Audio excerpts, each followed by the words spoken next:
Okay, let's talk about how you can charge 10 times what you really should be able to charge for a product or a service, something like that, as part of your go-to market strategy. I've got my notes to the right, so I'm going to be looking over. There's quite a bit I want to share to you on this philosophy, but the gist of it is what you charge for your product shouldn't have a whole lot to do with what it costs to make it.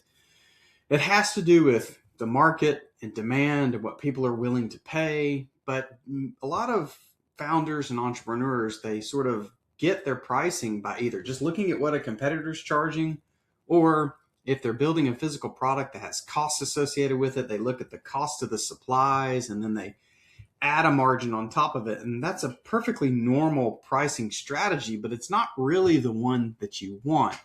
Brands like Apple and others, they sell status and ecosystem. It's not just a phone. We bought a 17 Pro Max for our daughter for the Christmas, and I paid a lot of money for that phone. It probably didn't cost them that much, and as a matter of fact, it's definitely they're not using a cost plus approach to pricing. T-shirts, we see this in T-shirts. You can find a T-shirt that's $4, and you can find a T-shirt that's $400. As a matter of fact, I was looking at them today. I was looking for stiff collared T-shirts or stiff collared polos, and I saw some that were $30 and some that were $90. What's the difference between the two? It's hard for me to say. So we've got some psychological secrets that you can leverage in your pricing to charge more. Now, will this always work? No. Again, it's a lot of factors go into it, but I'm going to give you some ways in which you can do this. So cost plus, boy, I'm having trouble talking today. Cost plus is not the way you want to go. What you really want to focus on is perceived value.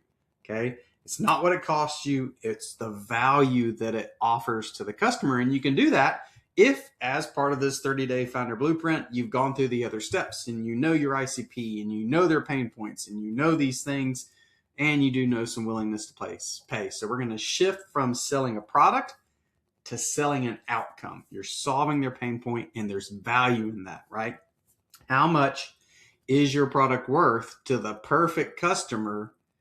Not how much did this cost me? Okay, so the first strategy we're going to use is called the anchor effect. And this is basically where you anchor a customer's belief of value and pricing around a larger ticket price.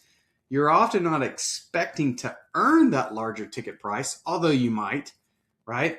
You may list premium pricing. You've seen this with some products. They'll list premium pricing and say it's, $400, and they put a slash through it and it says, $150, something like that. That's one way to do it, right? Or you could put products side by side. So an example would be, let's say you're buying a handbag for your wife or your significant other, right? And you walk into the store and they've got a $5,000 handbag, but right next to it's one for $800. Well, that $5,000 handbag creates this anchoring effect to where you think about that and the perceived value of it. And you may perceive that there must be a ton of value for a $5,000 handbag, but you know what? That's out of my budget. So this $800 one, while still expensive, is way less expensive than $5,000 and it's still really cool. And my wife will love it and like me for it. So that's how anchoring works. You can also see this with SaaS solutions. So they use a tiered choice. That's the second strategy. So SaaS solutions will do this. There's usually a good, better, best approach to pricing, right? And what that does is that shifts the focus from your customer from, well, I've only got one option to I have multiple options. So it's not a matter of yes or no. It's which one am I going to pick, right? So a good example of this would be a fitness coach. They're offering a single $300 a month package.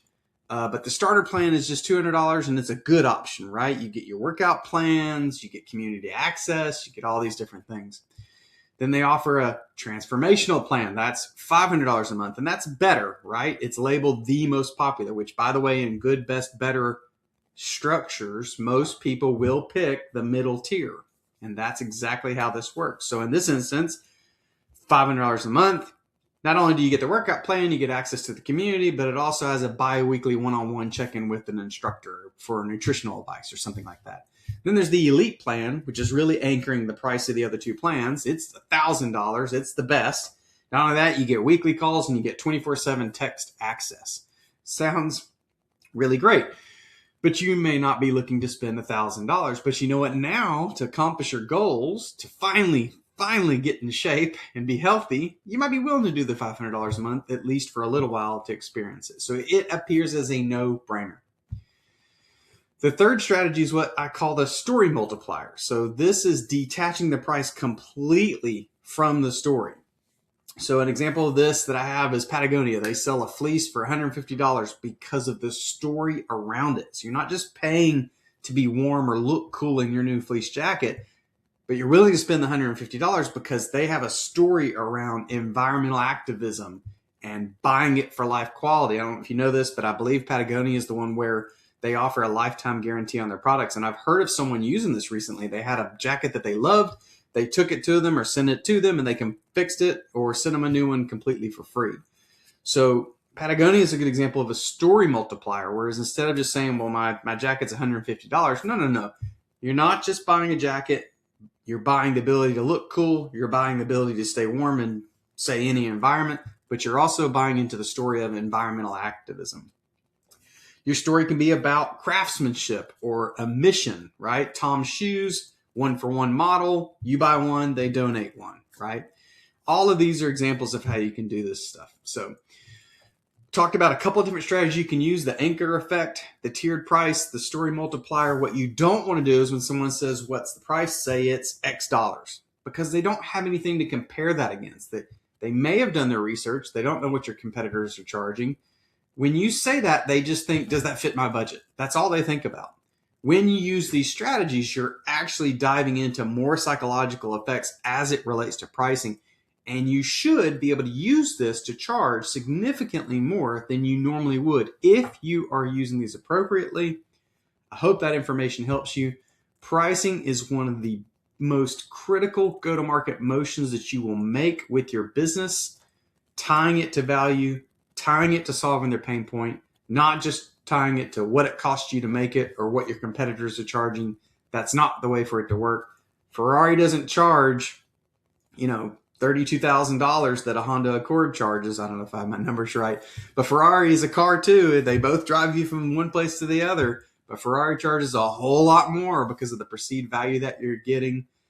And they may likely sell more of their lower end models because of anchor pricing against their higher ones. So I hope that helps. Have a great day.